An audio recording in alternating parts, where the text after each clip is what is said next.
que até a coisa boa que a gente faz pode ser com má intenção. Pode ser para, como assim, ó, eu mereço ir, você não merece. Entende? Então é importante pensar nisso, né? E aí, o neopaganismo, avivamento do antigo paganismo que rejeita qualquer religião organizada, em especial o que chama de religião patriarcal, que dizem exaltar o sexo masculino, dão eminência à religião matriarcal e procuram harmonizar-se com a natureza ou a deusa mãe. Aí já é um negócio assim, que já não chega a ser tão cristão assim, né? É um negócio mais, né, nova era, um negócio mais relax, né, paz e amor, por aí. E aí, pelagianismo. Pelágio propunha conceitos morais e doutrinários. Possuía um ponto de vista humanista, claro, é um ponto de vista humanista a partir da leitura da autora, da Doris, porque o humanismo, historicamente, ele é posterior ao período do pelagianismo, só para a gente ter uma ideia, tá? E aí, porque historicamente, né, Pelágio está praticamente há uns 1000 anos atrás do Renascimento, só para a gente ter uma ideia.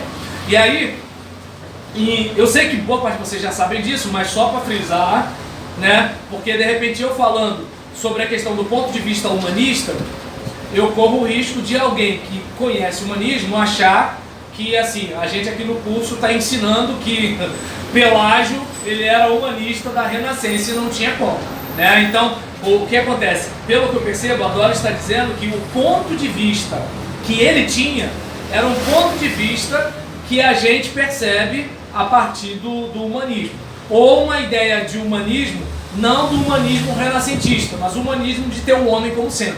Pelo menos é o que eu deduzo, né? E aí, nesse caso, ele negava o pecado original e a transmissão de seus resultados à posteridade.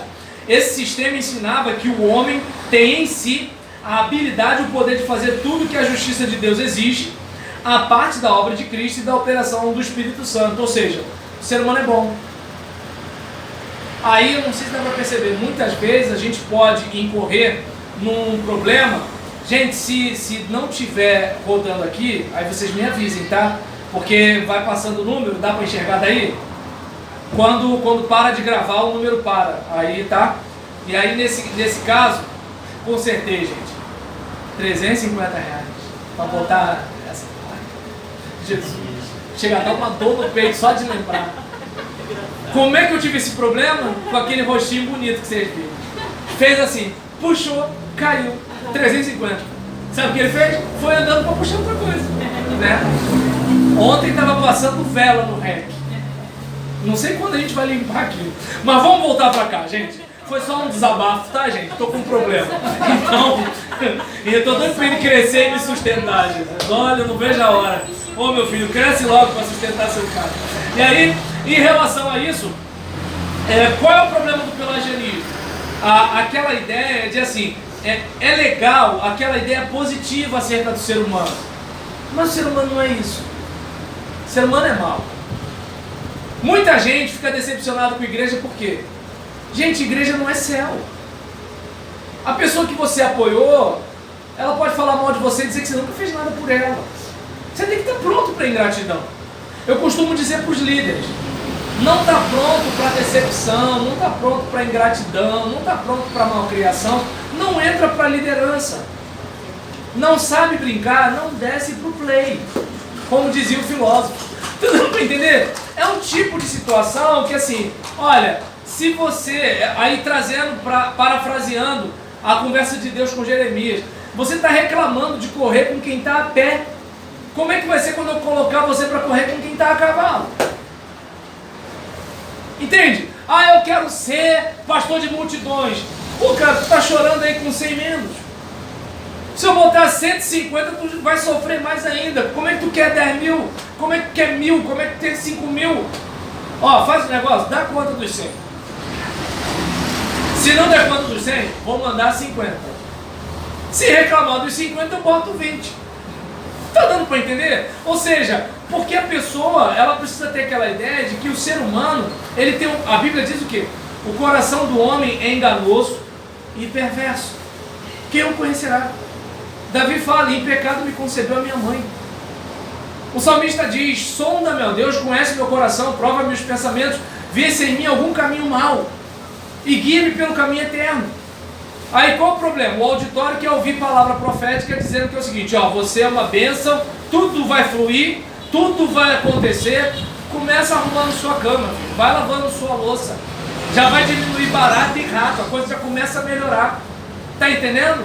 Varre os cantos da casa, tira a teia de aranha lá de cima, a tua vida já começa a melhorar. Passa a sua camisa, escova os seus dentes. Ah, é? Tá dando pra entender? A vida já começa a melhorar. Eu não sei se dá pra perceber que assim, existem coisas que a gente chega pro seu esposo, pra sua esposa e fala, por favor, com licença, me desculpe e obrigado. Então eu não sei se dá pra perceber que assim, as pessoas elas querem que o mundo melhore, mas elas não querem melhorar. E elas botam na conta de Deus. Então o auditório ele quer ouvir o quê? Uma palavra boa. E o pregador, né, dependendo do pregador, o que faz? Pô, eu sei que isso dá resultado, vou fazer isso. Só que a Bíblia falou o quê? Procura apresentar-te a Deus aprovado. E desculpa, a palavra bíblica, ela fala muito sobre a maldade do coração humano. Você pode até tentar ser positivo, mas assim, a palavra fala que do nosso coração procede adultério, assassinato, um monte de coisa. A palavra fala sobre as obras da carne. A palavra não esconde os pecados que havia na igreja do primeiro século. Eu ia fazer uma coisa ruim agora, mas não vou pegar, porque ela quiser que ela pegue. Eu não vou pegar e botar. Sério, você não está falando agora. É? É, sério. É assim, ela pega, incrível, cara. Eu acredito. Sério, você estava falando. Não, eu acredito que você pensou isso mesmo. Aí nesse caso, em relação a isso, o pelagianismo, claro que ele tem muito mais coisa do que a gente está falando aqui. Mas é aquela ideia de assim, o homem, ele tem como chegar lá, porque ele tem virtude. Como se assim, ele nasce bom, mas as coisas vão acontecendo e ele vai pecando. Só que de acordo com o que a gente percebe na Bíblia, o homem já vai crescendo. Por exemplo, já viu quantas criancinhas são egoístas? Quem ensina a gente a malcriação? Quem ensina a rebeldia? Quem ensina a mentira? Foi um pastor uma vez, pregando um retiro nosso, aquele pastor que fez o vaso lá na frente, ele falou que chegou a expulsar demônios de uma criança de 2 anos de idade. Uma criança de 2 anos que processa com demônios. Aí foi o que ele falou, pô, se uma criança for possessa, é porque ela já tem um certo entendimento, ou de alguma forma deu brechas para que aquele espírito... Eu estou entendendo. Porque assim...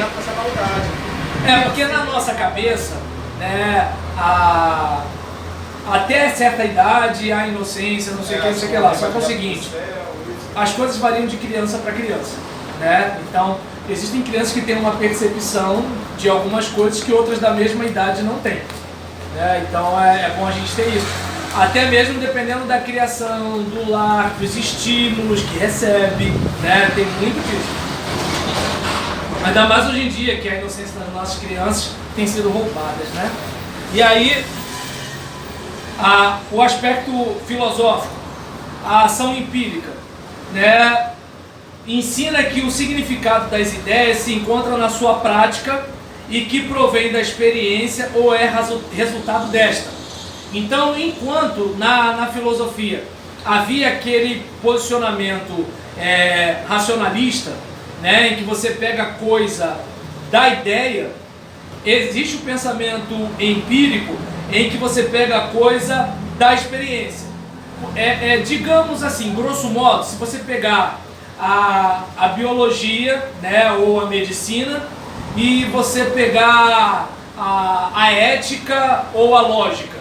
Enquanto uma coisa você pega assim da ideia, o outro você pega do mundo concreto. Se eu não estiver dando um exemplo direito, peço desculpa a vocês, tá? Mas é mais ou menos assim. Parece que assim, o empirismo ele gerou as questões mais concretas do saber, né? E o racionalismo as questões mais, como é que eu posso dizer, mais... Isso, obrigado, mais abstratas do saber. E aí, o empirismo ele está muito relacionado a quê? A questão do aspecto prático, né? E aí tem também a consciência cósmica, né? Que seria uma percepção mística do espírito que compreende que todo o universo é um só e que também inclui Deus e o homem como um só. Tudo é Deus, Deus é tudo, e aí Deus acaba não sendo um Deus pessoal. Por exemplo, pode, não pode, quero, não quero, mas uma energia que flui, né? Deus está aí, Deus está aqui, Deus está lá, Deus está na natureza, né?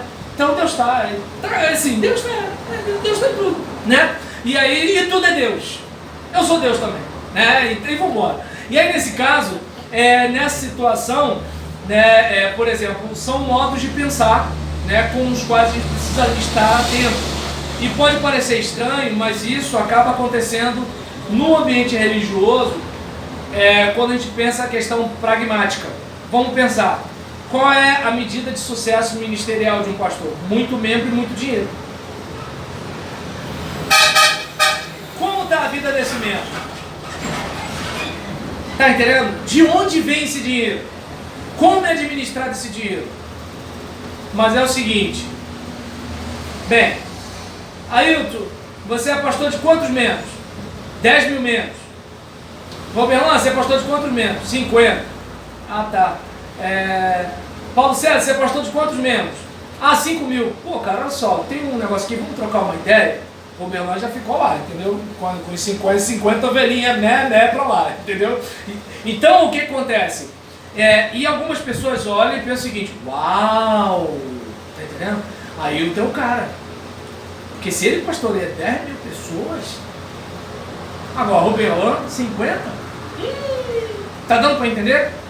Aí vamos observar o seguinte, né? Qual é o carro com o qual a gente vai numa reunião de pastores? Entende? Aí o que acontece? Aí os membros olham e falam assim, uau, pô, esse pastor é bem sucedido. Só que a pergunta que se faz como é que essa pessoa está se olhando no espelho quando volta para casa?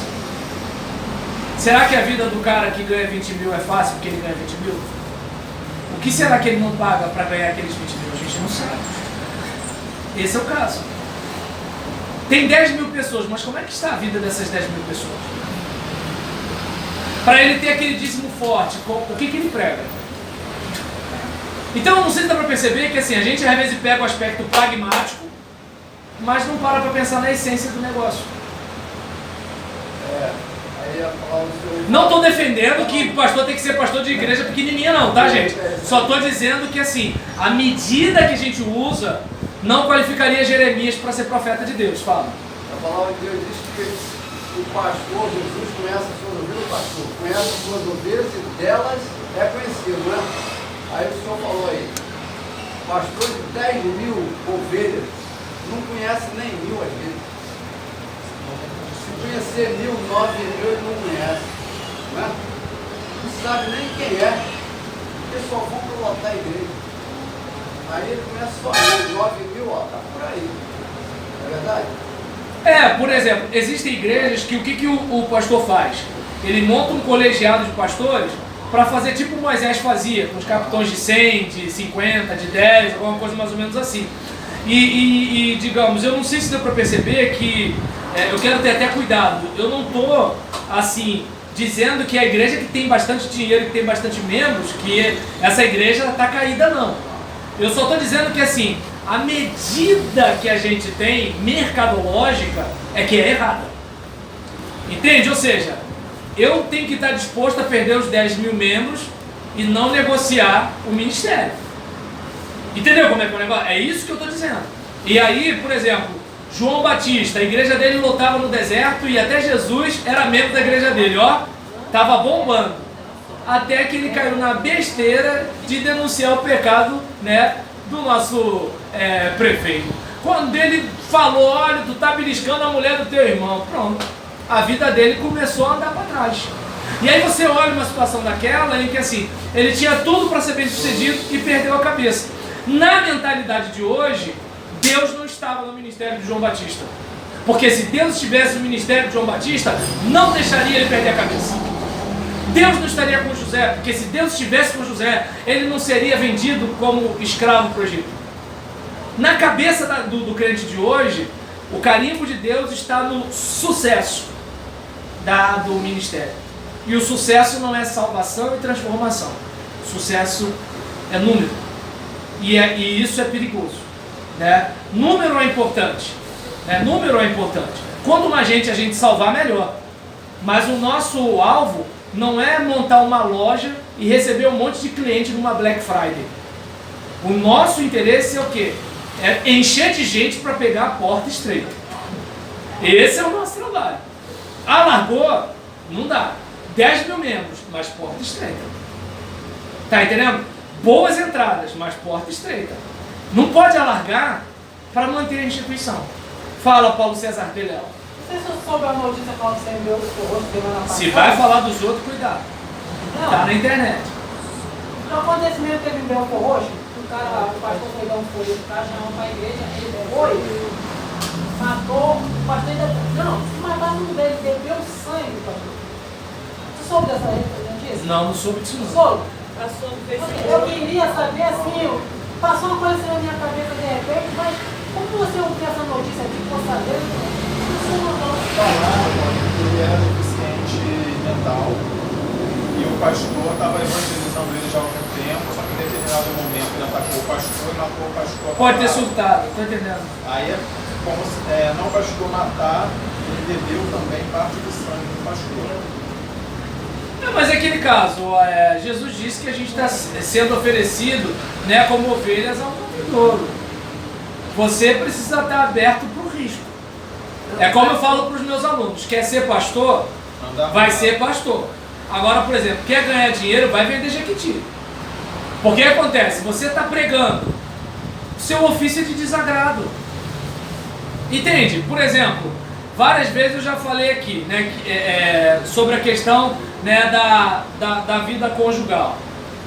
Imagina bem, você está pregando, tem solteiro e casado. Você tem que pregar para aumentar o fogo do casado e diminuir o fogo do solteiro. O casado fica mordido contigo. E o solteiro também. Você desagradou dois grupos na mesma hora. Marido que é grosso com a esposa, não vai gostar da pregação? Não vai, pô. Porque a Bíblia deixa bem claro, o marido tem que proteger a esposa. Agora, se o cara é um cavalo, não vai gostar da pregação. Aí tu tem que fazer média. Como é que você vai dizer pro cara que o cara vai pro inferno, sem desagradar? Então, eu não sei se dá para perceber, você tem que estar pronto para o que vai acontecer. Não tem para onde correr. Entende? Você precisa falar amorosamente, respeitosamente. Mas como o rapaz, quando ele falou para mim, porque fulano é meu irmão, Beltrano é meu irmão, eu falei, meus irmãos são aqueles que foram salvos pela graça. Nem na minha igreja. O indivíduo que acha que vai para o céu porque confia em si mesmo, ele não é irmão. Meus irmãos são filhos do Pai. E os filhos do Pai confiaram no que Jesus fez. Quem confia no mérito próprio não recebeu salvação. Não compartilha a dever. Não é filho de Deus, exatamente. De acordo com a Bíblia, não é, meu Deus do céu. Sou eu que estou inventando isso? Não.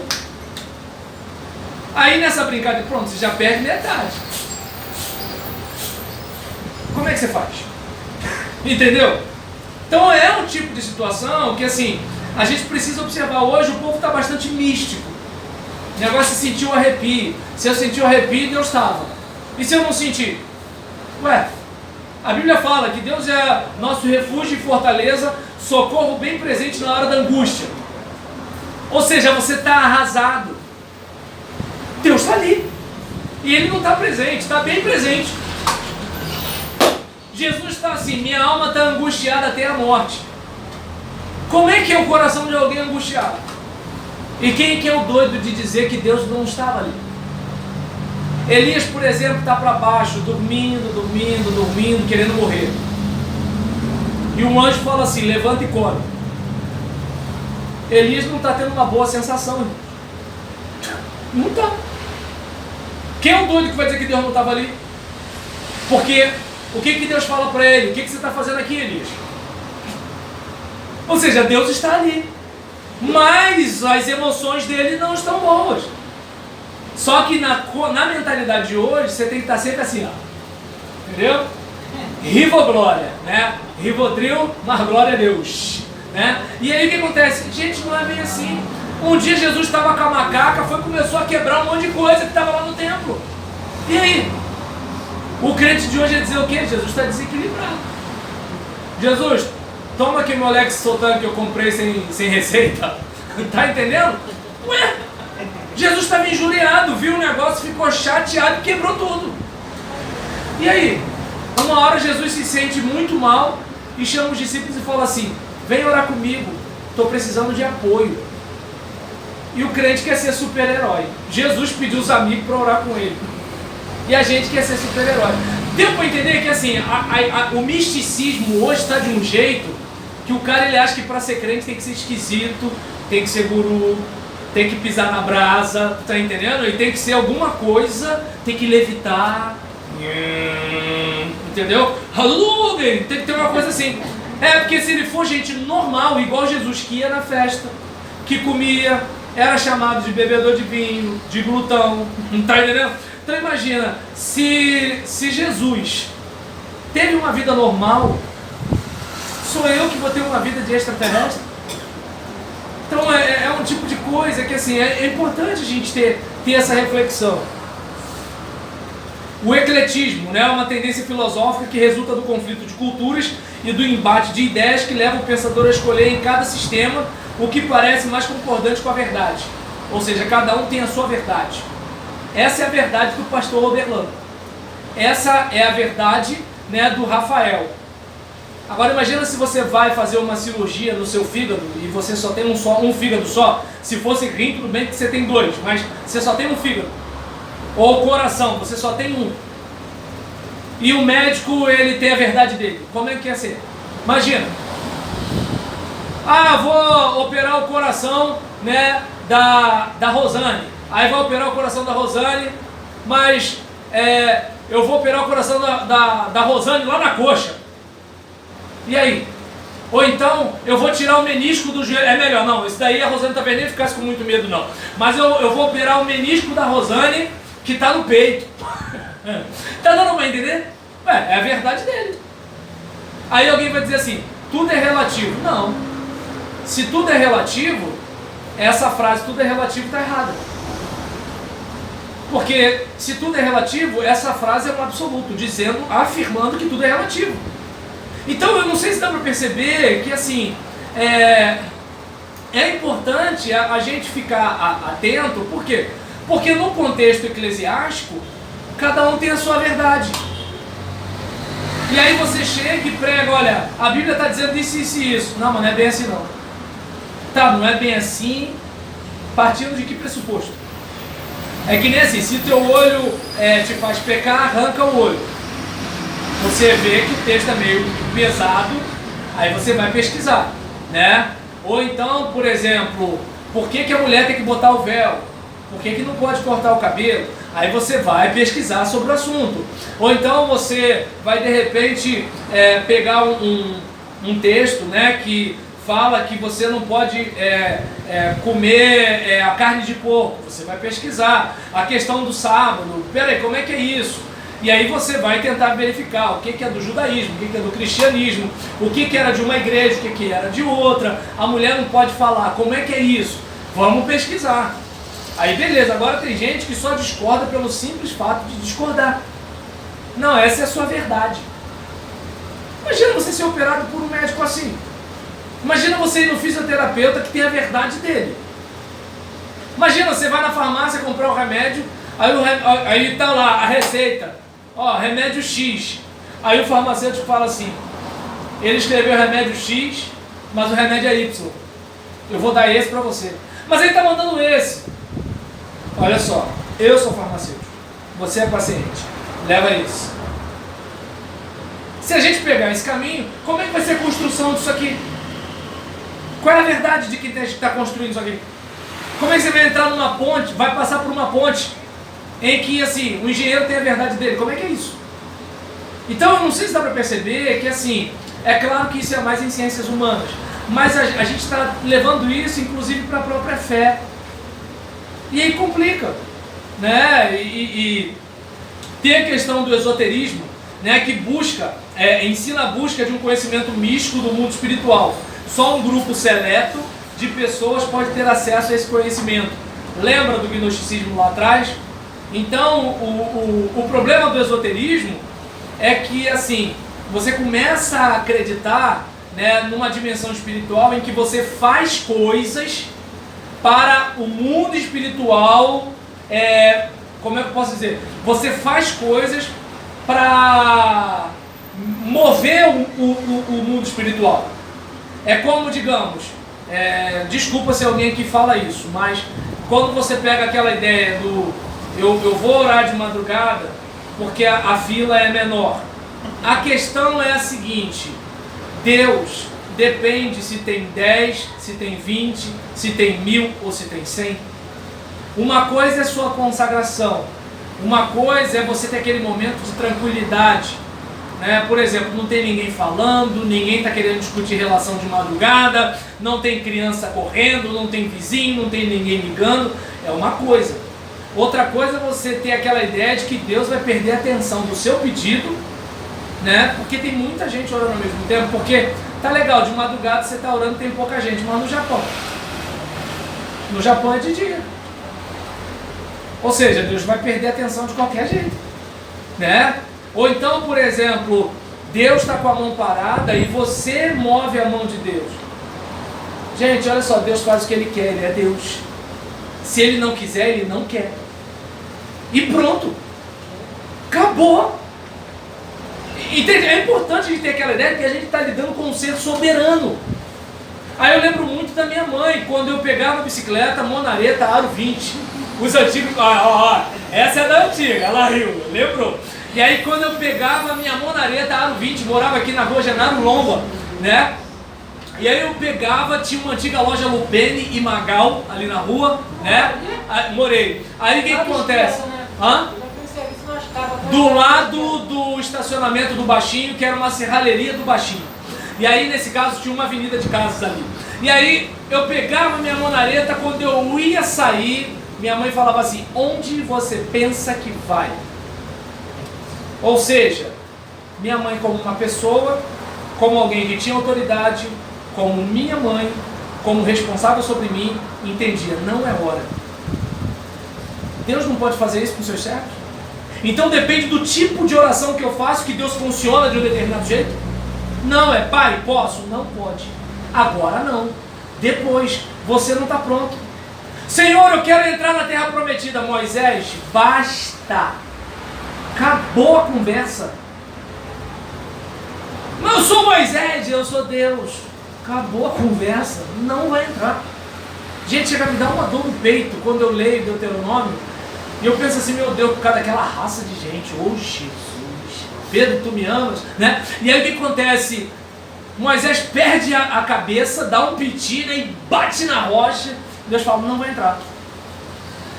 Mas não vai entrar.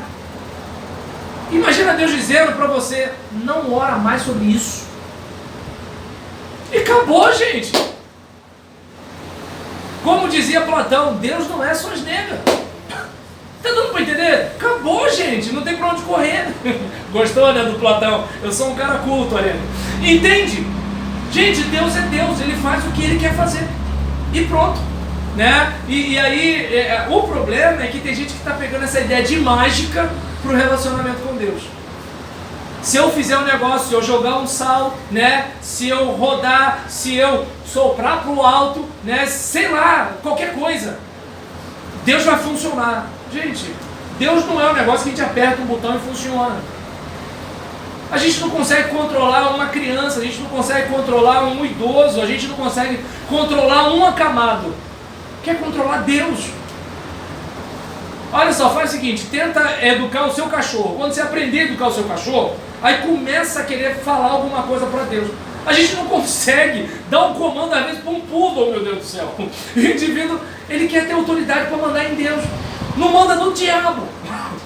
Tá entendendo? Fulano vem aqui expulsar o demônio. Não, eu expulso daqui.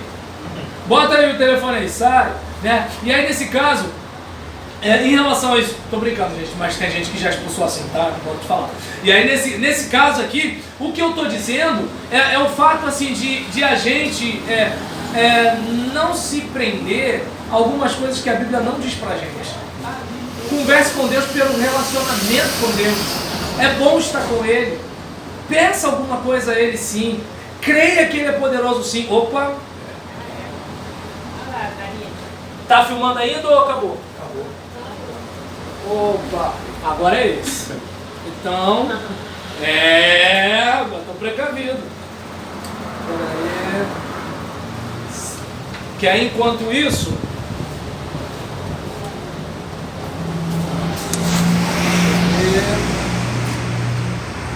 você quer ir falando? A Luísa, né? Quer